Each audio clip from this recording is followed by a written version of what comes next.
Com o meu bom dia a todos, suplicando proteção a Deus, dou por abertos os trabalhos dessa sessão da 8ª turma do Egrégio TRT das Minas Gerais. Cumprimento os colegas julgadores, a representante do Ministério Público, senhores advogados e servidores, desejando a todos um bom dia de trabalho. Nós queremos fazer um registro triste, é que no dia de ontem faleceu a senhora Ana Alves Viotti, genitora da colega que está substituindo na nossa sessão, a juíza Luciana Alves Viotti, que, consequentemente, não comparece à sessão. Eu estou fazendo o registro desse infausto acontecimento, externando a nossa solidariedade à família enlutada e determinando que a mesma seja comunicada dessa nossa solidariedade nesse momento de saudade e tristeza. Senhor presidente, com a nossa inteira adesão, senhor presidente. Então, eu faço com a adesão do Ministério Público, dos ilustres advogados, doutor Caldeira. Em nome dos advogados da OAB e da Marte, excelência. Também, em nome também os advogados, representados pelo doutor Caldeira. A senhora secretária fará o registro pertinente, então, na ata dos trabalhos. Em razão desse fato, a doutora Luciana não comparece à sessão. O enterro será na manhã de hoje. Consequentemente, todos os processos em que ela atuava como relatora ficam adiados para serem julgados na próxima quarta-feira. E não estão sendo retirados de pauta, estão sendo adiados. Não vai haver nenhuma outra publicação nem nada. Na próxima quarta-feira, eles serão julgados como se fossem julgados hoje. Obviamente, resguardado e respeitado as inscrições feitas pelos advogados que terão o mesmo direito de sustentação na próxima quarta-feira no julgamento dos processos em que a ilustre colega é relator. Bom, tudo bem. Com a palavra o doutor José Marlon de Freitas. Senhor presidente, inicialmente, antes de apregoar o primeiro processo, que eu recebi a petição no processo em que eu sou relator, o processo de número 1 da minha pauta lá. A pauta eletrônica? É a própria pauta eletrônica, o processo de número 120, em que as partes entabularam um acordo. Então, eu gostaria de pedir a retirada do processo de pauta devolvida à primeira instância para apreciação e homologação do acordo. Então, o processo número 1 da pauta do doutor José Marlon de Freitas é o processo 120, Felipe Henrique e Uber. O processo será retirado de pauta em razão do acordo noticiado pelo relator e remetido à primeira instância para os fins de direito. O processo retirado de pauta, então, nos termos pleiteados pelo relator. Ficam também, permanecem adiados, 2 processos que estavam com vista com o doutor Marlon, em que a doutora Luciana é relatora, que são os processos 111-27 e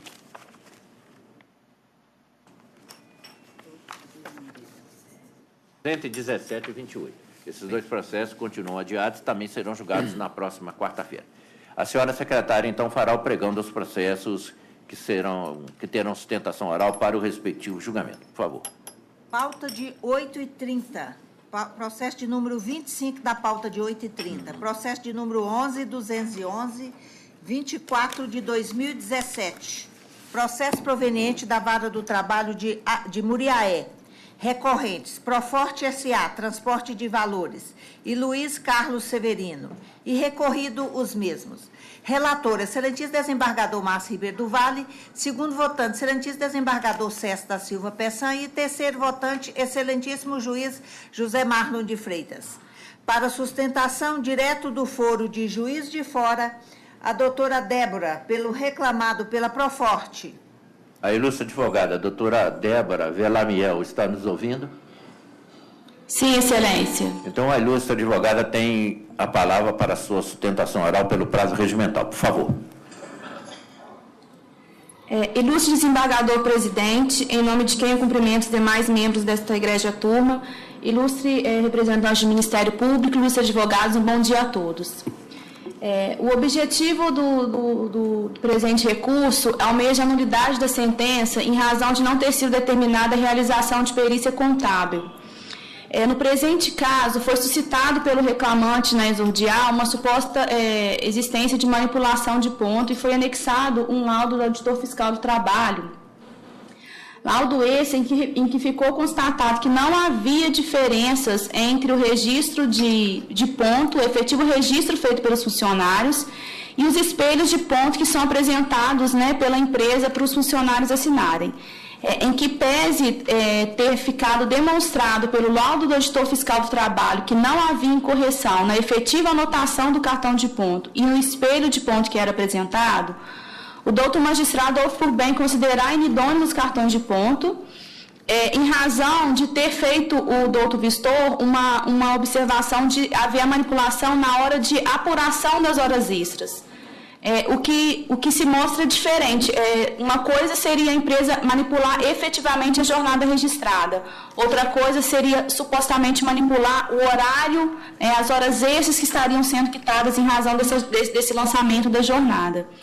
Bom, se o auditor fiscal entendeu que havia manipulação nas horas extras que estavam sendo apuradas e quitadas, nada mais correto do que ser feita a realização da perícia contábil, que foi requerida pela empresa e indeferido sob protestos, para verificar se de fato a apuração da hora extra estava sendo feita de forma equivocada. Por que a nulidade da sentença? Porque o doutor magistrado, ele ignorou por completo o fato de que o auditor fiscal informou a questão do ponto, da anotação correta do ponto. O magistrado ignorou o fato de que no próprio depoimento pessoal do reclamante, ele informa que quando ele chegava na empresa, a única anotação que não estava no ponto é o tempo que ele utilizava para a uniformização e para ajuste do veículo, que ele informa como sendo 15 minutos.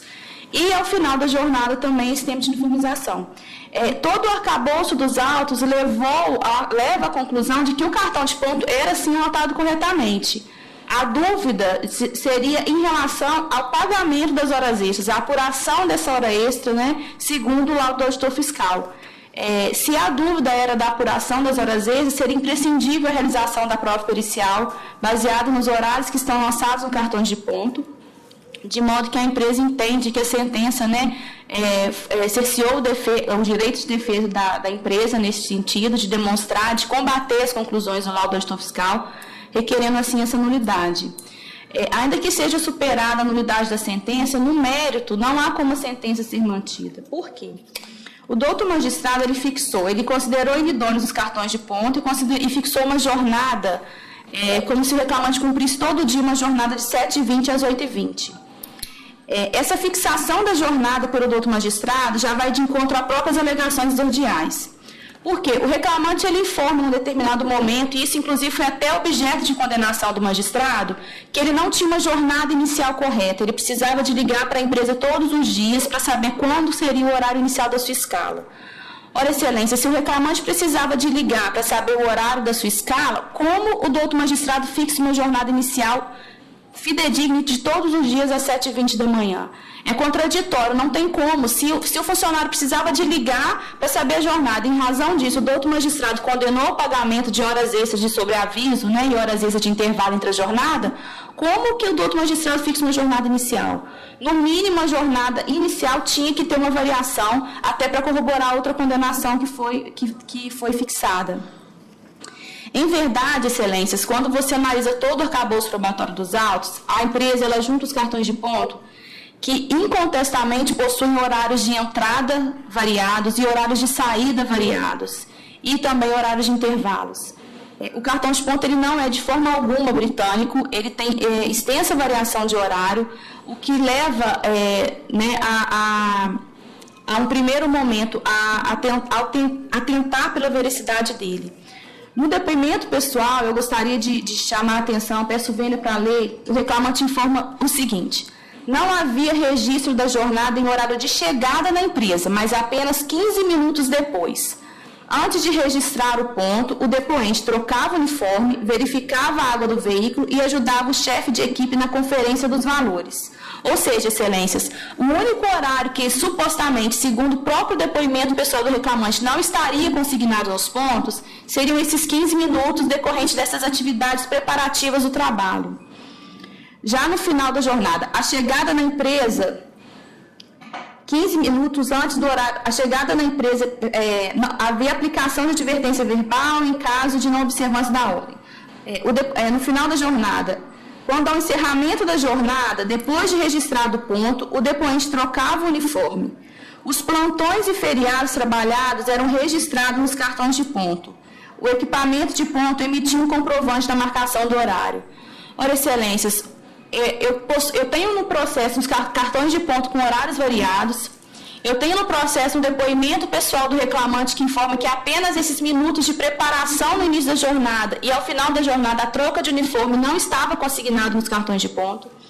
Eu tenho um laudo do auditor fiscal do trabalho que informa que as marcações que não foram encontradas diferenças entre as marcações efetuadas no relógio de ponto, relógio esse que emite esse comprovante do horário, e os espelhos de ponto que são entregues para os funcionários. E eu tenho um depoimento da testemunha da reclamada que informa que os cartões de ponto são corretamente marcados. Em que pese toda essa prova sobre a correta marcação do cartão de ponto, o doutor magistrado houve por bem considerar totalmente inidôneos os pontos e fixar uma jornada exorbitante, né, de 7h20 às 8h30 da manhã. Jornada essa que não é coerente com o tipo de trabalho que o reclamante exercia. O reclamante ele era um vigilante de carro forte. Os vigilantes de carro forte eles têm uma jornada variada porque eles seguem uma rota. Essa rota é de acordo com a entrega que é feita, com os valores que são recolhidos. Não é uma jornada que é cumprida regularmente todos os dias, até porque depende de trânsito, depende de algum acidente que possa ter na estrada, por exemplo. Então, é impossível que eles cumpram uma jornada correta. Por isso, da variação dos cartões de ponto. Assim, em que pese outros argumentos trazidos no recurso, né, que a reclamada se reporta neste momento, a principal questão a ser debatida no recurso e que não entende a reclamada por que de considerar idôneos os cartões de ponto diante da extensa prova do processo demonstrando a marcação correta, ela pede para que seja reformada a sentença, ainda que seja mantida a condenação ao pagamento de horas extras, ou mesmo de intervalo entre a jornada e até quiçá do sobreaviso, que esses valores sejam apurados com base no horário que está registrado nos cartões de ponto. Eu gostaria de chamar a atenção para uma outra contradição na sentença, que o doutor magistrado ele fixa a jornada de 7h20 às 8h20, ok? Para pagamento de horas extras. Porém, quando ele defere o sobreaviso, ele pede para que seja considerada a jornada que está no cartão de ponto, o final da jornada do cartão de ponto, até o horário de 1 hora, que seria o suposto contato que o reclamante teria que fazer na empresa.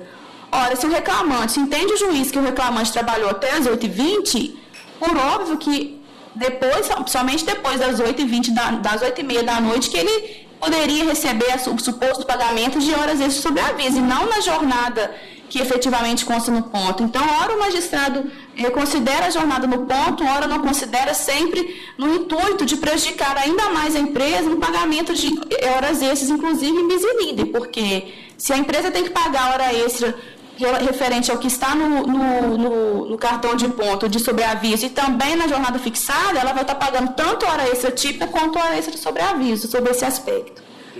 Assim, a empresa ela pede que seja reformada a sentença, extirpando, mudando o posicionamento da inidoneidade dos cartões de ponto, porque a jornada era, sim, corretamente anotada, e se for o caso de manter a condenação das horas extras que foram fixadas, que sejam apuradas com base efetivamente nos orçamentos do cartão de ponto, é o que se requer. Bom, processo oriundo da Vara do Trabalho de Muriaé, julgada reclamatória parcialmente procedente. Inconformados estão recorrendo o reclamante e a reclamada. Eu estou conhecendo dos dois recursos. No recurso da reclamada, há uma preliminar de nulidade da sentença por suposto cerceamento de defesa. A empresa aduz essa nulidade ao argumento de ter sido cerceada no direito de produzir prova e reafirma a necessidade de realização de perícia contábil com o objetivo de demonstrar a regularidade de marcação dos controles de frequência, o que lhe foi indeferido na origem. Não tem a menor razão. Indubitavelmente, se como sustentou a ilustre advogada, questão que estão no cartão de ponto, que estão lá toda anotada, isso é uma operação aritmética simples, não demanda autoconhecimento técnico, não. Qualquer funcionário de departamento pessoal sabe fazer o levantamento dele. E o serviço de cálculo do tribunal, muito mais. Mas ela aduz para rechaçar a nulidade que a fiscalização efetivada pelo inspetor do trabalho apurou que os cartões estão corretamente anotados. Eu vou ler o que diz o inspetor do trabalho. Nos casos em que a jornada não é cumprida integralmente pelo trabalhador, por questões operacionais, e a mando da empresa consta no espelho de ponto a denominada saída antecipada, que nada mais é do que, novamente, um subterfúgio para lesar os empregados, ora deduzindo de suas horas extras praticadas, ora deduzindo da indenização devida pelo intervalo entre a jornada não concedida. Tal prática, infelizmente, é habitual e atua em conjunto com todas as outras acima relatadas para evitar o pagamento de verbas efetivamente devidas. É o inspetor do trabalho falando. O sistema atual de apuração de cálculos horas extras não é confiável, pois permite deduções não autorizadas em prejuízo sistemático que vai por aí afora. O levantamento do inspetor fiscal está mostrando que está correto as anotações da empresa. Pelo amor de Deus, rejeita a nulidade, não tem nulidade nenhuma não. No que concerne ao mérito da reclamatória nas horas extras, o juiz do trabalho, diante desses fatos e diante da constatação da idoneidade dos cartões de ponto, ele arbitrou uma jornada que lhe pareceu razoável e o fez com equilíbrio. Então, sobretudo, observando que a empresa agir dessa forma e que a prova testemunhal tem informação nesse sentido, os registros de ponto jamais conferiam com as horas efetivamente trabalhadas. O depoente verificava que as horas trabalhadas não estavam registradas. Outro, não havia controle dos registros efetivamente trabalhados. Então, nesse contexto, revelam-se essencialmente todos os argumentos da empresa de validade dos cartões de ponto. Né? Se os cartões de ponto estão questionados e a prova vem mostrando que os plantões, feriados apurados na frequência, não havia o registro correto, eu não posso dar validade. O juiz fez um levantamento dessa situação, invalidou os cartões de ponto, arbitrou uma jornada que lhe pareceu razoável dentro do contexto, e eu não estou vendo razão para se modificar isso. Quanto aos intervalos entre as jornadas, a empresa se insurge, mas a prova testemunhal deixa cara que o intervalo entre a jornada não superava 20, 25 minutos. Não vejo razão também para modificar essa situação. No que concerne a jornada de sobreaviso e intervalos entre a jornada, aqui realmente tem direito a empresa e é pertinente o que aduziu a ilustre advogada da tribuna. Então, a ré assevera que não se configurou efetivamente o sistema de sobreaviso. O que se constatou é que esses trabalhadores da empresa, à noite, eles tinham que telefonar para a empresa para saber o horário que iam começar a jornada. A regra geral começava no mesmo horário. Mas era preciso olhar. Só esse fato de ter essa obrigação de telefonar para saber o horário, não quer dizer que estava em sobreaviso, tantas horas de sobreaviso, de uma jornada para outra, receber um texto, se aplicar com uma analogia à norma dos ferroviários. Então, eu estou entendendo que, no aspecto, estou fazendo uma análise longa dessa matéria para poder chegar à conclusão que cheguei, e estou entendendo que a empresa tem razão nesta parcela e, por isso, estou provendo o recurso da reclamada para excluir da condenação as horas de sobreaviso, bem como as horas provenientes da inobservância do pseudo-intervalo entre a jornada desrespeitada e os respectivos reflexos.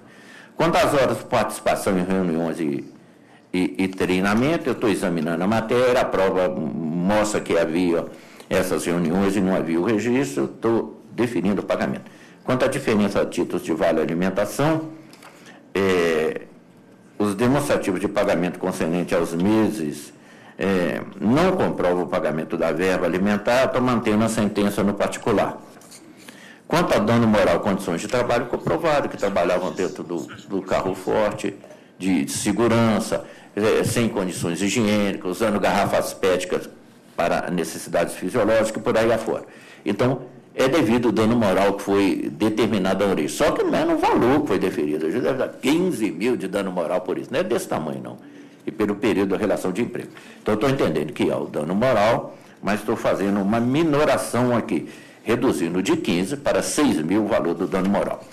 No recurso adesivo do reclamante, ele quer diferenças salariais por falta de reajuste salarial. Ele não tem razão. A sentença mostrou aritmeticamente que não existiam diferenças, e eu estou acompanhando a sentença. Ele quer receber dano moral existencial porque prestava horas extras. Não vejo motivo nisso, sobretudo que as horas extras estão sendo remuneradas na forma em que foram prestadas e arbitradas na origem. Ele quer a multa do artigo 477, o pagamento não foi a destempo, ele quer que ele seja deferido gratuidade de justiça, isso eu estou fazendo. Então, em conclusão, eu conheço dos recursos ordinários interpostos pela reclamada e pelo reclamante, rejeitando a preliminar nulitória por cerceamento de defesa suscitada no apelo empresário. No mérito, dou parcial provimento ao recurso da ré para excluir da condenação as horas de sobreaviso, bem como as horas extras provenientes da inobservância do intervalo interjornada e suas respectivas incidências reflexas, e para reduzir o pagamento da indenização por danos morais advindo das más condições de trabalho ao montante de R$ 6.000. Estou provendo ainda parcialmente o apelo do reclamante para ele conceder o benefício da justiça gratuita. Custa-se pela reclamada no valor de R$ 500, calculada sobre o novo importe da condenação, que eu estou reduzindo para R$ 25.000, podendo a empresa, se lhe interessar, pleitear perante a Receita Federal a redução do valor recolhido a maior. Assim que eu estou entendendo, ouço o ilustre desembargador César da Silva Peçanha.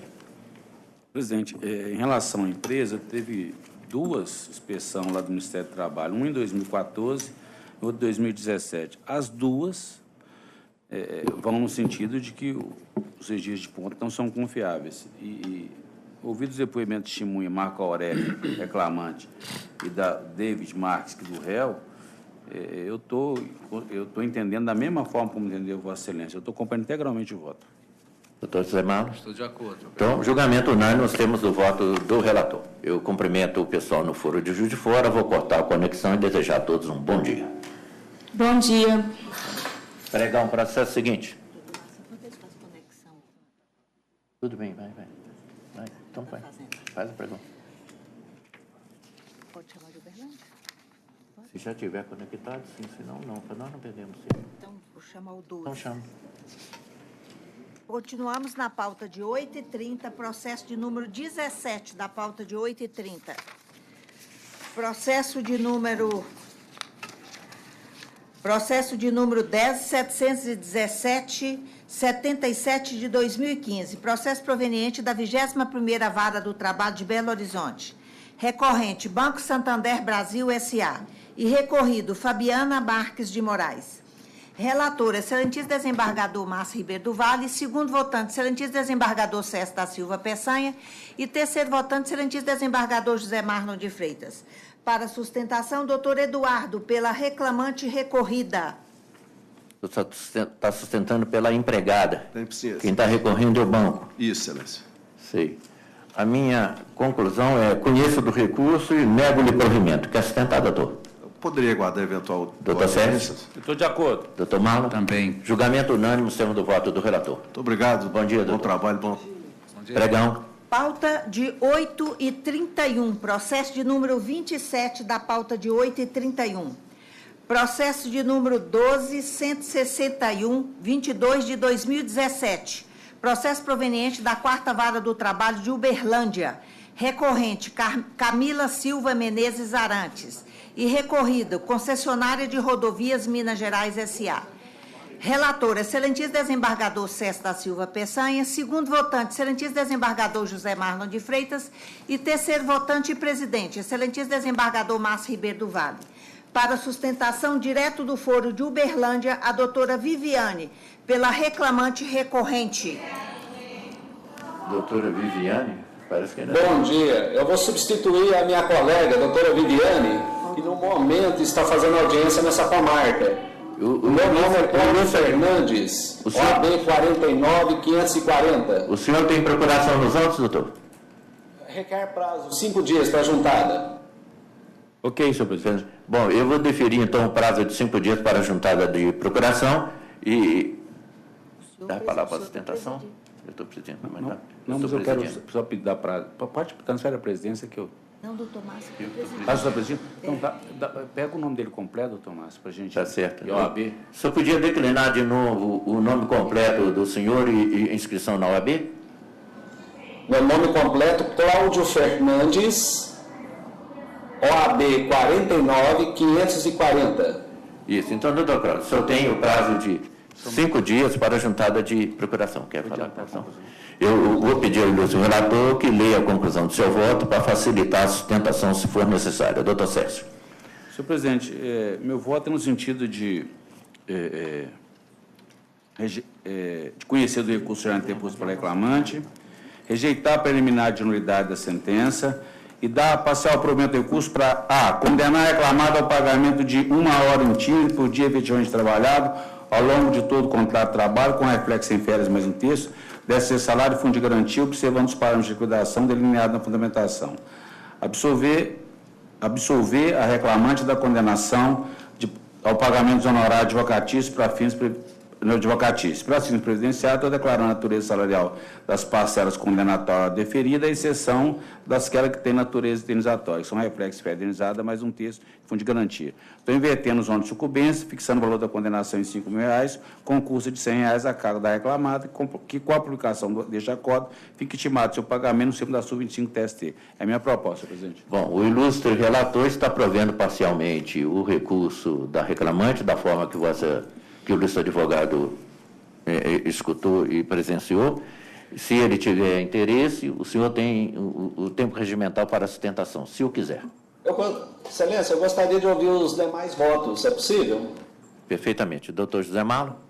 Eu estou acompanhando. Eu também estou acompanhando integralmente. Abre mão da sustentação, então? Isso, abre mão. Obrigado a vocês. Então, julgamento unânime nos termos do voto do relator. Estou cortando a conexão com o Berlândia. O Berlândia, cumprimentando todos no fórum e desejando a todos um bom dia de trabalho.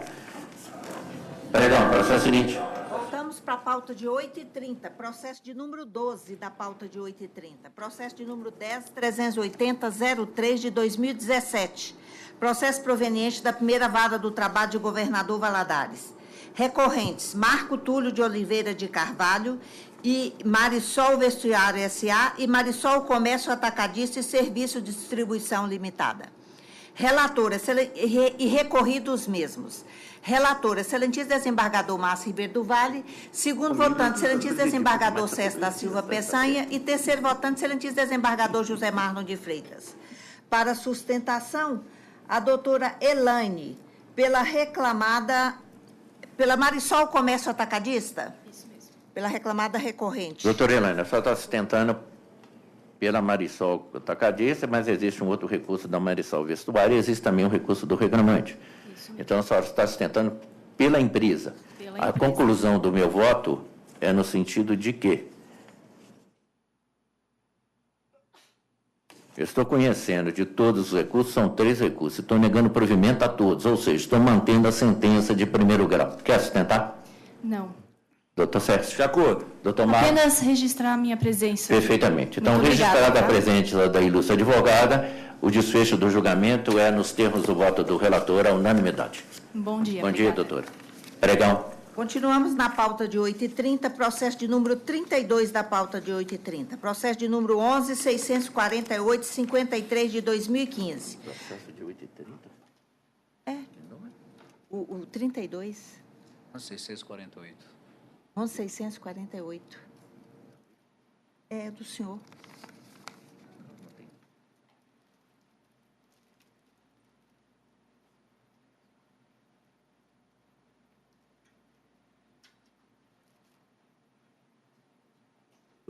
Então, tá bom. Processo proveniente da segunda vara do trabalho de Contagem. Recorrente: Humberto de Aguiar Bacelar. E recorrido: Domingos Costas Indústrias Alimentícia S.A. Relator: excelentíssimo desembargador Márcio Ribeiro do Vale. Segundo votante, excelentíssimo desembargador César da Silva Peçanha. E terceiro votante, excelentíssimo desembargador José Marlon de Freitas. Para sustentação, a doutora Luciana, pelo reclamante recorrente. Tem a palavra, doutora. Pode sustentar. Poderia ouvir o voto, excelência? Eu estou negando provimento. Né? Excelentíssimo senhor desembargador presidente, pessoa na qual cumprimento os demais integrantes dessa mesa, nobres colegas advogados aqui presentes, bom dia. Fiz questão de fazer sustentação oral nesse processo porque eu acho importante a gente chamar a atenção para a apreciação da prova.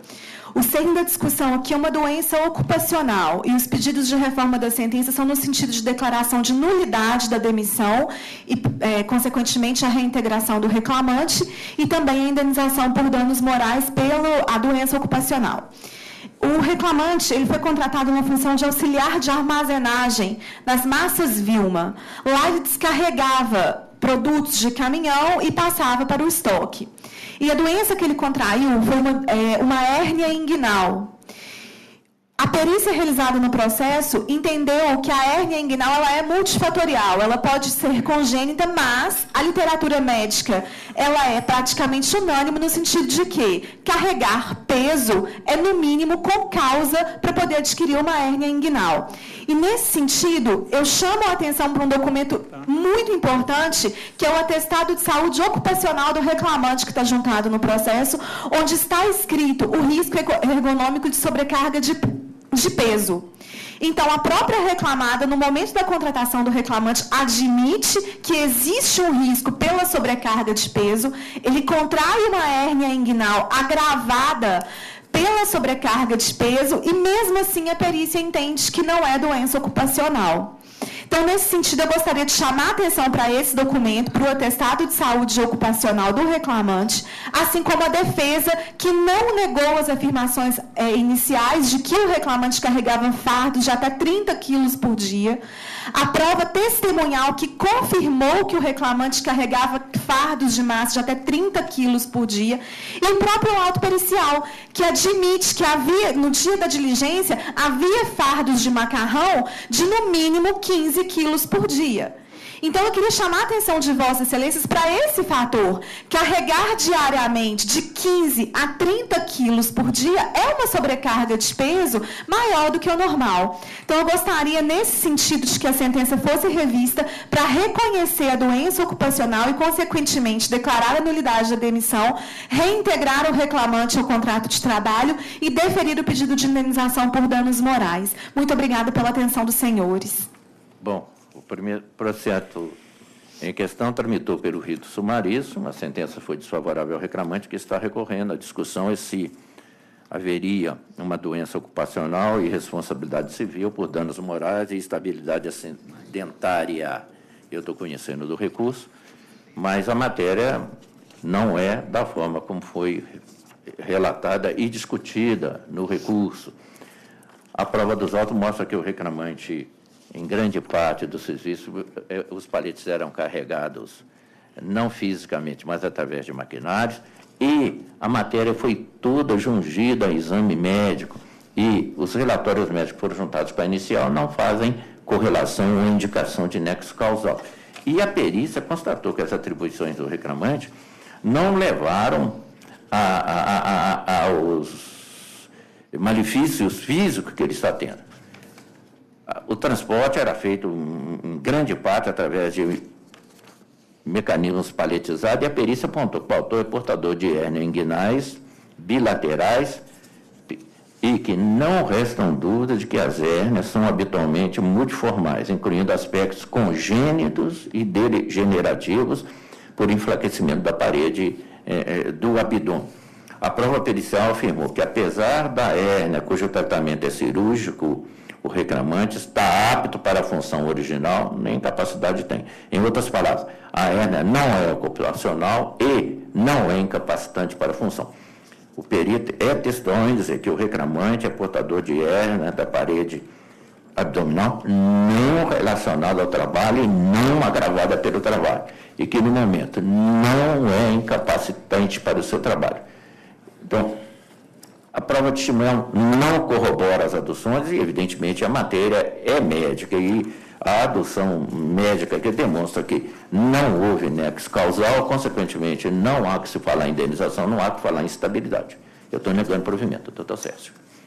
Presidente, recentemente eu tive fazendo uma leitura maior coincidentemente, sobre essa hérnia inguinal. Coincidentemente, chegou esse processo do reclamante que está no laudo pericial, inclusive, e é aquilo que eu já tinha antes estudado, né? A questão da hérnia, as hérnias que tem, normalmente são 3, você tem uma que é essa inguinal, que é na altura da virilha, né? Isso é muito comum em homens, na idade, né, na meia-idade, 40, 59 anos. Você tem a hérnia, né, que costuma dar no umbigo, né, que dá aquela protuberância, e tem a de disco, que talvez seja mais doída, né, que vai nas costas que a pessoa tem. E essa, especificamente, que esse reclamante adquiriu, as origens dela são desde hereditária, ou então, ela, ainda que não seja hereditária, pode ser adquirida. E o que ocorre? Você tem um enfraquecimento da musculatura nessa região, né? E nesse caso concreto aqui, ela pode, evidentemente, pode até acontecer em função do trabalho, um excesso de peso pode até ocasionar, mas não é isso que está aqui, não, né? O que tem nesse processo aqui, não dá para chegar a essa conclusão de que defende o reclamante. Eu entendi da mesma forma que o perito aqui, da mesma forma que o juiz de origem e o relator. Essa hérnia que o reclamante adquiriu aqui, ela não tem relação com o trabalho por ele realizado. É uma hérnia inguinal, né, e, portanto, eu estou acompanhando integralmente o voto, senhor presidente. Tomar? Mas, de acordo com a perícia, senhor presidente, eu estou acompanhando o voto. Então, o julgamento unânime nos termos do voto do relator. Bom dia, doutora. Obrigada, bom dia. Pregão, processo seguinte. Pauta de 8h31, processo de número 24 da pauta de 8h31, processo de número 11.941/18 de 2016, processo proveniente da 44ª Vara do Trabalho de Belo Horizonte. Recorrente, Banco Santander Brasil S.A. E recorridos, Jalma L. Santo Cota, mais 3. Relator. Doutor Cécio, 24. Relator, excelentíssimo desembargador César da Silva Peçanha. Segundo votante, excelentíssimo desembargador José Marlon de Freitas. E terceiro votante, excelentíssimo desembargador Márcio Ribeiro do Vale. Para sustentação, doutor Tiago, pelos reclamantes recorridos. O doutor César se oporia à leitura da conclusão? E também, senhor presidente, a minha conclusão é de conhecer o recurso já interposto pelo reclamado, rejeitar as preliminares de incompetência material deste trabalho e de ilegitimidade passiva e, no mérito, negar o provimento. Quer sentar, doutor? Não, senhor presidente, eu guardaria os... Doutor Marlon?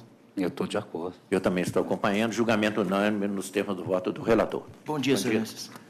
Pregão, processo seguinte. Continuamos na pauta de 8h31, processo de número 17. Processo de número 11.446/28 de 2016. Processo proveniente da 6ª Vara do Trabalho de Contagem.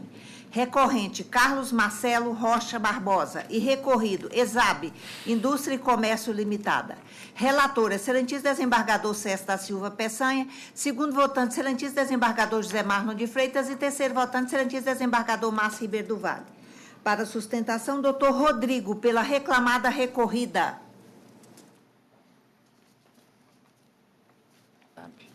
Doutor César se oporia à leitura da conclusão? Senhor presidente, a conclusão que eu estou propondo é de conhecer do recurso já interposto pelo reclamante, no mérito, negar-lhe provimento. Quer sustentar, doutor? Se os demais acompanharem, não, excelência.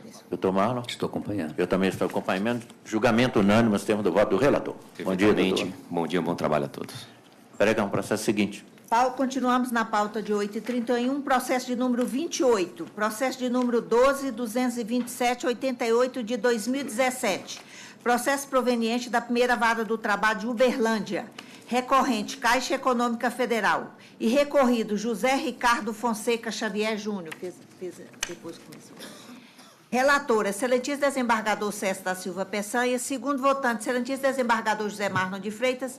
E terceiro votante, excelentíssimo desembargador Márcio Ribeiro do Vale. Para sustentação, doutor Vinícius, pelo reclamante recorrido. Pelo reclamante, o doutor César se oporia à leitura da Senhor presidente, de conhecer do recurso ordinário interposto pela reclamada e negar provimento ao recurso. Quer sustentar, doutor? Bom dia, excelências. Apenas aguardo eventual divergência. Doutor Marlon? Estou de acordo. Eu também estou de acordo. Julgamento unânime nos termos do voto do relator. Muito obrigado. Doutor. Bom dia, bom trabalho. Pregão, processo seguinte. Continuamos na pauta de 8h31, apenas um pedido de preferência no processo de número 2. Processo de número 100.0513 de 2016. Processo proveniente da 2ª Vara do Trabalho de Belo Horizonte. Recorrente, Contec, Contabilidade Técnica Limitada. E recorrido, Renato de Oliveira. Relator, excelentíssimo desembargador César da Silva Peçanha. Segundo votante, excelentíssimo desembargador José Marlon de Freitas. E terceiro votante, excelentíssimo desembargador Márcio Ribeiro do Vale. É um pedido de preferência para ouvir o voto. Vossa Excelência, se quiser ir direto à conclusão. Perfeitamente. Vou direto à conclusão. Minha proposta é de conhecer do recurso já interposto pela reclamada, a exceção dos pedidos de condenação do reclamante, ao pagamento de indenização por danos morais e compensação by ressarcimento dos valores apropriados de forma indevida. Eu não conheço as contrazões apresentadas pelo reclamando que diz respeito ao pedido de condenação do reclamado ao pagamento das multas previstas no artigo 467 e 477 CLT. No mérito, eu dou provimento parcial e recurso ordinário para determinar que seja oficiado também o Ministério Público Estadual para ciência e providência que entenderem necessárias, com cópia da inicial, contestação, impugnação, ata de audiência, sentença e acordo. Do Marlon? Aí eu estou acompanhando. Eu também. Eu examinei a questão e é exatamente isso como o relator explicitou. Estou acompanhando o julgamento unânime, então, nos termos do voto do relator. Pregão. Pauta de 8h32, processo de número 36 da pauta de 8h32. Processo de número 11.633, 13 de 2016. Processo proveniente da 10ª Vara do Trabalho de Belo Horizonte. Recorrente, Alexandre Roberto dos Santos Aquino. E recorrido, Prudential do Brasil Seguros de Vida S.A. Relatora, excelentíssimo desembargador José Marlon de Freitas. Segundo votante, excelentíssimo desembargador Márcio Ribeiro do Vale. E terceiro votante, excelentíssimo desembargador César da Silva Peçanha. Para sustentação, doutor Pedro, pelo reclamante recorrente. Bom dia, doutor. Doutor Marlon, o relator, o ilustre advogado está falando pelo reclamante recorrente. O doutor Marlon poderia ler a conclusão, se isso lhe parecer razoável? Eu conheço o recurso ordinário interposto. No mérito, eu acolho a preliminar de nulidade da sentença, cerceamento de defesa, do direito de produção da prova, determina o retorno dos autos à origem, para que seja reaberta a fase instrutória, a fim de ser autorizada a oitiva da testemunha Alexandre Ronieri, proferindo-se nova decisão conforme seu entender de direito, ficando prejudicado para apreciação das demais pretensões recursais, cabendo às partes renovar no momento oportuno, se for o caso. É meu voto nesse sentido. Eu sou revisor no processo, eu examinei essa questão, me parece que é importante mesmo a inquirição dessa testemunha para que o juiz possa decidir dentro da realidade dos fatos que realmente aconteceram. Estou acompanhando, doutor Sérgio. Também. Julgamento unânime nos termos do voto do relator. Muito obrigado, bom dia a todos. Presença do ilustre advogado. Pregão, processo seguinte. Continuamos na pauta de 8h32, processo de número 8 da pauta de 8h32. Processo de número 10.373/78 de 2016. Processo proveniente da Vara do Trabalho de Araxá. Recorrentes, Poliana Moraes Araújo Oliveira e Vale Fértil S.A. E recorrido os mesmos. Relatora, excelentíssimo desembargador José Marlon de Freitas. Segundo votante, excelentíssimo desembargador Márcio Ribeiro do Vale. E terceiro votante, excelentíssimo desembargador César da Silva Peçanha. Para sustentação, doutor José Caldeira, pela reclamante recorrente. Sim. Parece que nós temos dois recorrentes no processo, né, doutor? É pela reclamante. Quer ler a conclusão? Leio para facilitar para todo mundo. Deixa eu pegar aqui. Caldeiras. Só um minutinho, presidente. Show. Bom, a conclusão é a seguinte. Eu estou conhecendo os recursos ordinários interpostos no mérito, dando parcial provimento ao recurso da reclamada para reduzir de 30 para 10 minutos o tempo à disposição anterior ao registro de ponto. Ao recurso da reclamante, eu estou dando parcial provimento, primeiro, para crescer a condenação, o pagamento de 30 minutos extras relativos ao período à disposição após o registro de saída, com adicional convencional, bem como reflexos em fundos de garantia, repouso semanais, feriados, aviso prévio, férias mais 1/3 e gratificação natalina. Afastar a condenação da reclamante ao pagamento de honorários advocatícios e estabelecer que a União Federal deve responder pelo adimplemento dos honorários periciais na forma da Resolução 66 de 2010, razão pela qual ficam reduzidos ao importe de R$1.000. Declaro as parcelas que têm natureza salarial, etc., e mantém o valor da condenação porque é compatível. É o voto. Esses dois provimentos, mais na parte do recurso da reclamante, menos no da Vale Fertilizantes. Quer sustentar, doutor Caldeira? A proposta atende o interesse da reclamante, indago a pena da Vossa Excelência, possa aguardar eventual divergência. Perfeito. Eu examinei o processo, decidiria dessa mesma forma mesmo, e assim também estou decidindo, junto com o relator. Doutor Sérgio. Também, senhor presidente. Então, julgamento unânime nos termos do voto do relator. Bom dia, doutor Caldeira. Pregão, processo seguinte. Continuamos na pauta de 8h32, processo de número 35. Processo de número 11.578/77 de 2016. Processo proveniente da 5ª Vara do Trabalho de Belo Horizonte. Recorrente, Déia Helena Fernandes Rabelo e espólio de João Carlos Vilela Rabelo. E recorrido Prudential do Brasil Seguros de Vida S.A. Relatora, excelentíssimo desembargador José Marno de Freitas. Segundo votante, excelentíssimo desembargador Márcio Ribeiro do Vale. E terceiro votante, excelentíssimo desembargador César da Silva Peçanha. Para sustentação, doutor Alexandre, pelo reclamado recorrido, e doutora Thaís, pelos reclamantes recorrentes. Bom, como nós temos recurso das duas partes, Quer ler a conclusão? Quero ler a conclusão. Então, claro, perfeitamente. É porque tem uma questão de ordem processual que envolve aqui, eu vou ler, porque eu não estou enfrentando, por enquanto, o mérito, não.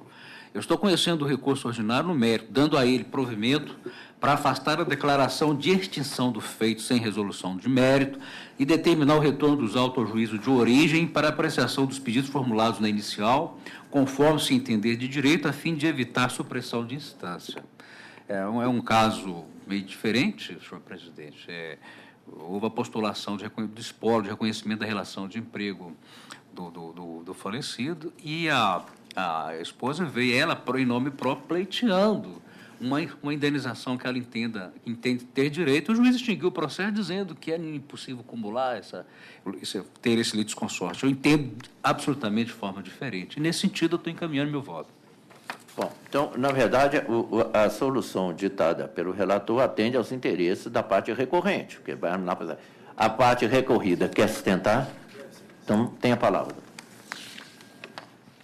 Excelentíssimo senhor desembargador presidente, senhor desembargador relator, senhor desembargador, ilustre representante do Ministério Público, demais presentes, serventuários, advogados, a matéria em apreço é exatamente aquela declinada pelo excelentíssimo desembargador relator, mas, data máxima vênia, o entendimento da reclamada é diverso, no sentido de que a sentença traz à baila um entendimento que, de fato, não havia sido levantado nem pela reclamada, mas são daquelas coisas que, depois que o juízo decide, parece que o caminho está ali, é aquilo.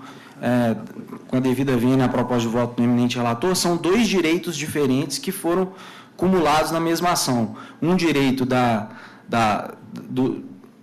esposa do decujus e um direito do espólio. O direito do espólio relacionado à matéria justo-trabalhista e o direito da herdeira, da cônjuge, né, da viúva, relacionado a uma suposta indenização que ela teria direito em relação a um suposto vínculo que supostamente teria sido oriundo de uma relação fraudulenta. Então, nesse contexto, são direitos diferentes. O juiz de primeira instância até manifesta que a admissão dessa ação seria um litisconsórcio ativo anômalo, que não está previsto, porque são direitos que não são conjugados entre as partes.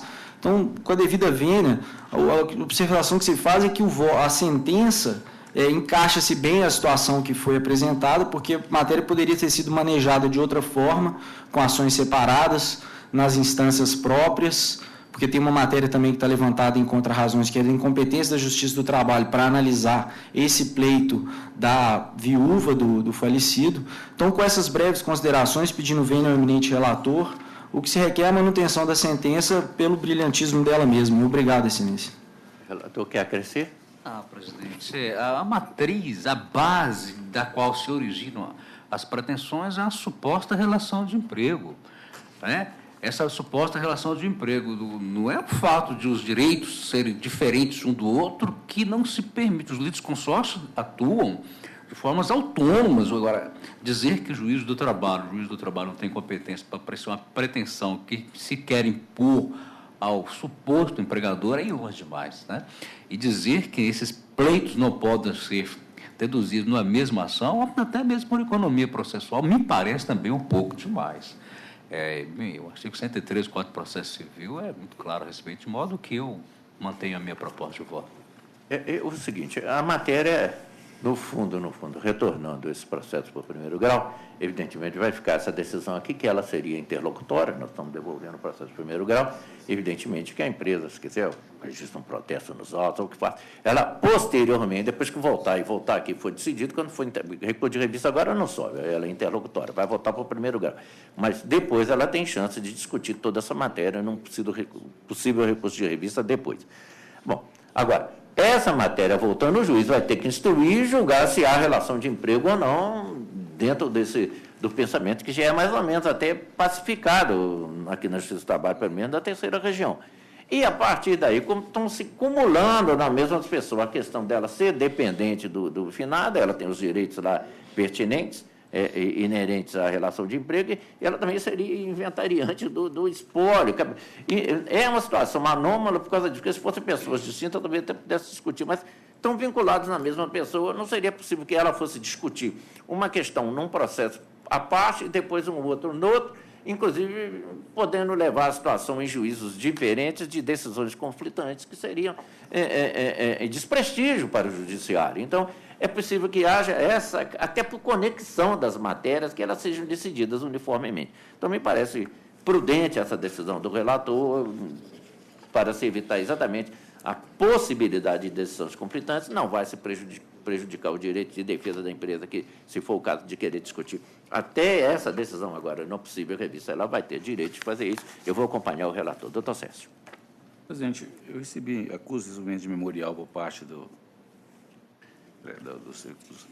reclamantes, espólio da viúva,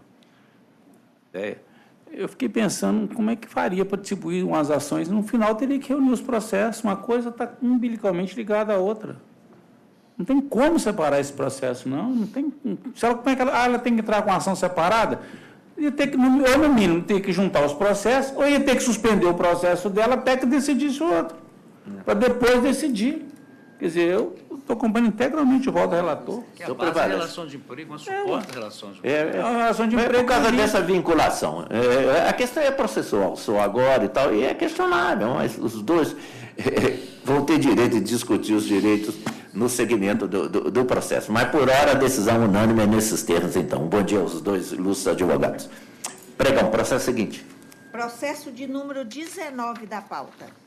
Processo de número 10.988/85 de 2016. Processo proveniente da 10ª Vara do Trabalho de Belo Horizonte.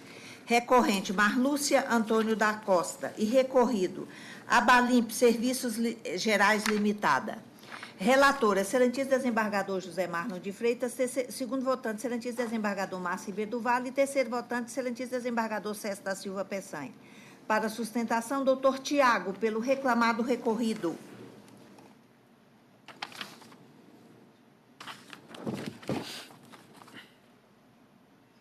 O doutor Marlon, que é o relator, né? O doutor Marlon se oporia? Não, pelo contrário. Eu estou negando provimento ao apelo. O senhor está sustentando pela Abalimp, é isso? Pela Abalimp, exatamente. Quer sustentar? Eu aguardo. Eu acompanho o relator, doutor Cécio. Eu também acuso o memorial da empresa, mas eu também estou ocupando o relator. Então, julgamento unânime, nos termos do voto do relator. Eu agradeço ao doutor Cécio. Foi um pouco problema na emenda. Na emenda tinha uma coisa material, já acertou. Está certinho. Pregão, processo seguinte. Um pedido de preferência na pauta de 8h32, no processo de número 16. É o processo de número 10.819/24 de 2017. Processo proveniente da 47ª Vara do Trabalho de Belo Horizonte. Agravante, Juliana Gonçalves Fonseca. E agravado, Construtora Carrara Limitada. Relatora, excelentíssimo desembargador José Marlon de Freitas. Segundo votante, excelentíssimo desembargador Márcio Ribeiro do Vale. E terceiro votante, excelentíssimo desembargador César da Silva Peçanha. O pedido de preferência foi pela estagiária Jamile, pela agravante. Doutor Marlon é o relator, é só um pedido de preferência. É o processo número 108/19? É o 10.819. Eu vou ler a conclusão. A conclusão é autoexplicativa. Eu conheço do agravo no mérito, dou a ele provimento para reconhecer a existência de grupo econômico entre a executada principal Ação Conrado Participações Societárias Simples Limitada, ME, CNPJ-X, localizada na Praça José de Magalhães, número 13, bairro Boa Vista, Belo Horizonte, e a Green Engenharia Limitada, ME, com denominação atual de Green Comércio de Roupas e Acessórios, EIL, CNPJ aqui registrado, situado na Rua Santa Helena, número 160, bairro Canaã, 7 Lagoas, e determinar a inclusão das duas últimas no polo passivo da execução e custas pela executada de 44,26 na forma do artigo 789 da CLT. Eu voto. Estou acompanhando também, pelo que eu vi aqui, acho que o caminho é esse mesmo, até para possibilitar essa execução. Doutor Sérgio? Eu acuso também esse memorial da agravante e estou acompanhando também. Então, julgamento unânime nos termos do voto do relator, exatamente na forma em que foi por ele explicitada na leitura do seu voto. Pregão, processo seguinte. Então, vamos lá. Pauta de 8h30, processo número 9 da pauta de 8h30, processo de número 10.262.49 de 2017. Acabou o tempo. Processo proveniente da 43ª Vara do Trabalho de Belo Horizonte. Recorrentes, Casa Bahia Comercial Limitada, recorrente Juscelio Júnior dos Santos, Macor Segurança e Vigilância Limitada e Profarma Distribuidora de Produtos Farmacêuticos S.A. E recorrido os mesmos, e Casa Bahia Comercial Limitada. E Órica Brasil Limitada e... Órica Brasil Limitada. Relatora, excelentíssimo desembargador Márcio Ribeiro do Vale. Segundo votante, excelentíssimo desembargador César da Silva Peçanha. E terceiro votante, excelentíssimo desembargador José Marlon de Freitas. Para sustentação, doutor Clélio, pela reclamada Macor. Bom, nós temos aqui um processo com 3 recursos, da Profarma, da Macor e do Juscelio, que é o reclamante. Eu, para facilitar a sustentação oral, eu estou conhecendo os recursos ordinários manejados pela primeira ré, pela 4ª demandada e pelo autor. No mérito, nego provimento ao apelo do reclamante e da 4ª ré. Estou dando um parcial provimento ao apelo da primeira demandada para excluir da condenação a obrigação de pagamento. 1. Das horas extraordinárias, dos intervalos da jornada e dos domingos. 2. De 7.000 a título de despesas de viagem. 3. De 6 multas normativas, remanescendo a obrigação apenas quanto a uma, mantidos os demais critérios e assim que eu estou decidindo. Quer sustentar, doutor? Excelência, a Macor, primeira reclamada, concorda com a proposta de voto e pede o acompanhamento de Sua Excelência pelos nobres desembargadores. Doutor Sérgio? Estou acompanhando. Doutor Marlon? Eu também. Julgamento unânime, nós temos o voto do relator, então. Muito obrigado, doutor. Bom dia a todos. Pregão, processo seguinte. Advogados presentes sobre isso, doutora. Tudo bem. A doutora Isabel, não sei, né? A doutora Isabel está inscrita para sustentação ou não? Estou. Tá? Processo físico. Ah, no processo físico. Não tem inscrição, não. Não? Não. Isso, aí, tá marcado. Qual que é o processo físico? Qual que é o número do processo físico? 2459. Hein? 2459. Qual que é o número da pauta dele? 2479? Hein? 59. Doutora Luciana, relatora. A doutora Luciana, todos os processos da doutora Luciana e da doutora Isabel foram adiados para a próxima quarta-feira, em razão do falecimento da senhora, mãe dela, que está sendo enterrada agora de manhã. Então, se a senhora se inscreveu, a senhora vai ter direito de sustentar na próxima quarta-feira. Se não se inscreveu, se inscreve, que o processo é adiado para a próxima quarta-feira. Mas não vai ser julgado hoje, perfeito? Bom dia, perfeito. Vamos aos restantes advogados inscritos que não vieram. Na pauta de 8h30, o processo de número 37 da pauta de 8h30. Processo de número do senhor. Processo de número 12.263.47 de 2017. Processo proveniente da 3ª Vara do Trabalho de Uberlândia. Recorrente Nayara Ribelato Paglione e recorrido Casa de Saúde Santa Marta S.A. Relatora, excelentíssimo desembargador Márcio Ribeiro do Vale. Segundo votante, excelentíssimo desembargador César da Silva Peçanha. E terceiro votante, excelentíssimo desembargador José Marlon de Freitas. Para sustentação, doutora Sônia, pela reclamante recorrente ausente. Ausente, o ilustre advogado, estou indo à conclusão. O recurso é da reclamante Nayara contra a Casa de Saúde. Eu estou conhecendo o recurso no mérito, dando provimento parcial ao apelo da autora para condenar a réu ao pagamento de 2 feriados laborados não compensados, dias 15/11 e 25/12, em dobro, e explicitando a forma de cálculo dessas matérias, e os índices, essa coisa toda e tal. E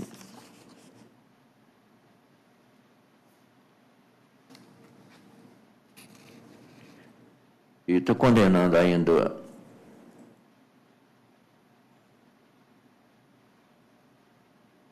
estou arbitrando o valor da condenação, o valor que eu especifico aqui, Estou deferindo gratuidade de justiça para reclamante, condenando a parte real ao pagamento de honorários em favor dos advogados da autora, no percentual de 5%.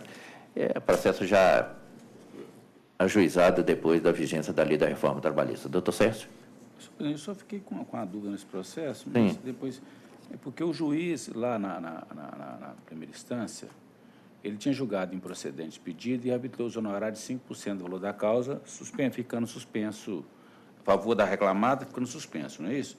Mas aqui, Vossa Excelência está dando provimento e está fixando 5% do valor que apurar em liquidação de sentença, tanto para o reclamado quanto... Mas estou mandando observar a condição suspensiva. Não, tudo bem, mas a minha dúvida é do valor que a reclamante vai receber, vai ser 5% para a empresa? Eu tentei para uniformizar isso, porque senão vai dar um valor. Eu tentei parecer isso, que se eu arbitro em valor em cima do que ela perdeu por outro, ia dar um valor muito grande para lá e outro para cá. E a coisa, então eu preferia arbitrar num valor mais ou menos uniforme para os dois lados aí. Eu estou acompanhando, não fiz divergência, não, porque eu só fiquei com essa dúvida. Mas eu estou acompanhando. É dessa forma mesmo. Estou acompanhando, vai para frente e vou. Vai ficar uma diferença muito grande. De acordo, doutor? Então, o julgamento unânime, nós temos o voto do relator. Mas qual que tem? 8h32.